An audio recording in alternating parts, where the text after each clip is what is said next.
कपार पे बार नहीं खे महेंद्र गुरु नियर मेहरारू से बड़ी प्यार करत बा तो मेहरारू कही तू हमार राजा बड़ो तू हमारे हीरो बड़ो। वही पगनवा आई रहे कि झारस जब बाल सैया जी लागस कमाल सैया जी भले मर्द के कपार पे बार नहीं बा लेकिन प्यार करत बा तो मेहरारू बड़ाई करी। एक दुख मेहरारू औरी बतावत बा कहत बा कैसे ते पूरा लगवला जोर हो दहिया हमारी कमजोर हो।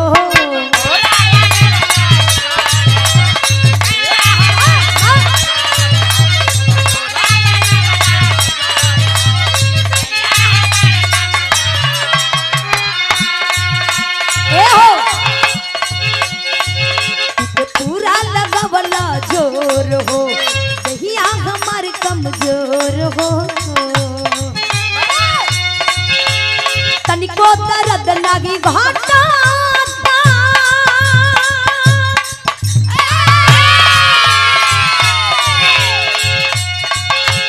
तनिको दर्द लागी घाटा बधाता बधाता बधाता कमरिया ये राजा बधाता बधाता बधाता बधाता कमरिया ये राजा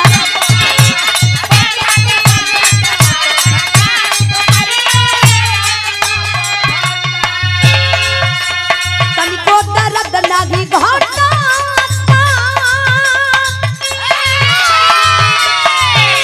जाय निर्दयी वार आदत सही नहीं थे जवन तू करत बड़ा ठीक नहीं करत बड़ा दिन भर काम करावत बड़ा चाल चलन ठीक नहीं बा कहत बा तनिको दर्द लागी घाटा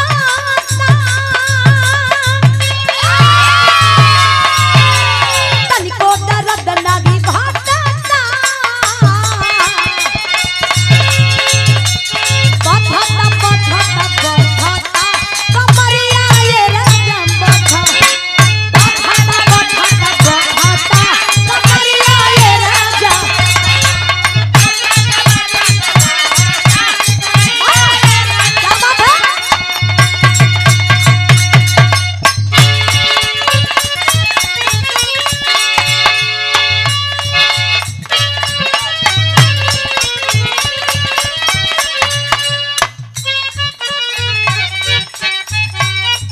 वाह वाह। और ये दूसरा पुरस्कार नाम तो आप नहीं बताएं। बहुत बहुत आपको प्रणाम।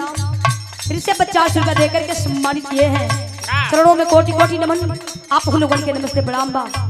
कोनो मेहरारू कहत बा कि देखा शुरुए से जवन तू कैला मर्द के ऐसन आदत हो गई रहे कि मेहरारू के चैन से जिए नहीं दे। वो मेहरारू जब घर से बाहर निकले गुरुजी जब घर से बाहर निकले तो अपन विपद ही कहे अलस का बताई हम डरन घरवा में से भागल रही ना। मेहरारू कहत बा हमार बलमुआ के रहन सही नहीं बा ना रोज साजी खाने पहनाए वाली सुई लेता यही से कहिला जो ना बिरहा में पूर्वी छपरहिया नहीं रहेला वो बिरहा में मजा नहीं आवेला। कोनो मेहरारू कहत बा कैसे वाह वाह।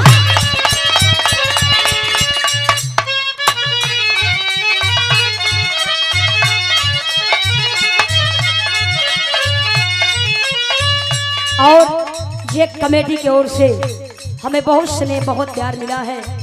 टाइम का ख्याल बा लेकिन दुकानदारियों तो देखे के बा यमन के दुकानदारी बा गुरुजी। करोड़ों में कोटि कोटि नमन आप लोगों के नमस्ते प्रणाम। कहत मेहरारू कैसे रोमा गनी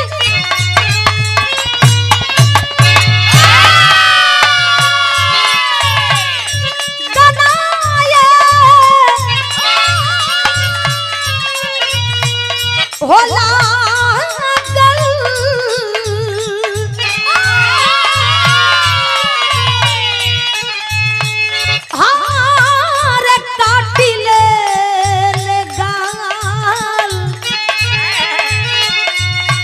आई हो सगरियो लाल।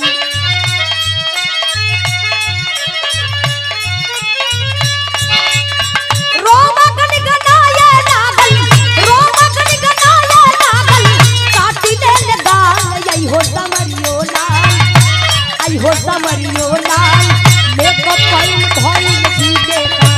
आई हो समरियो लाल।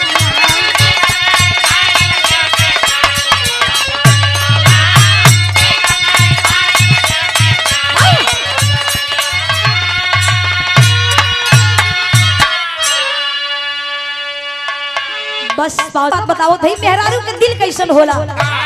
मरद घरे रही तब मेहरारू एकदम भुसुराइल करिए, देखा कमाए ना जात हो, खाली एक थरिया खात है सुतत बा, कमाए नहीं जात बा। अगर मरद घुसिया के कमाए चल जाई, 4 दिन प्रदेश में नहीं बीती, मेहरारू फोन लगाई कही काजी कोई जे रहता धाने में पानी ना चली का, घरे ना आई का। तब मेहरारू अपनी मर्द से कहत बकई,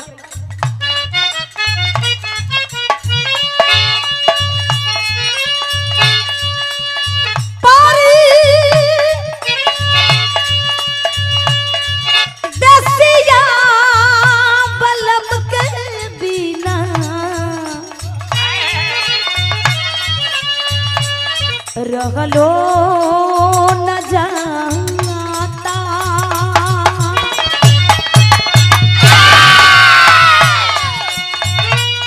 छोड़ी के पराइल गम के गए,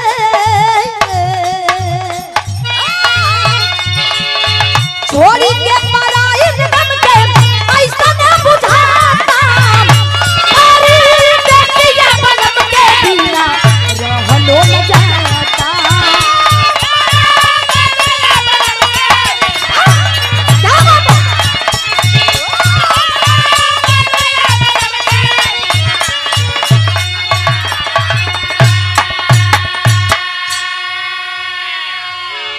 आज कितना अच्छा लगत बा कवरिया वाले भाई लोग और बिरहा के प्रेमी लोग बैठ के आप लोग खड़ा होकर बिरहा के आनंद लेते बानी जा।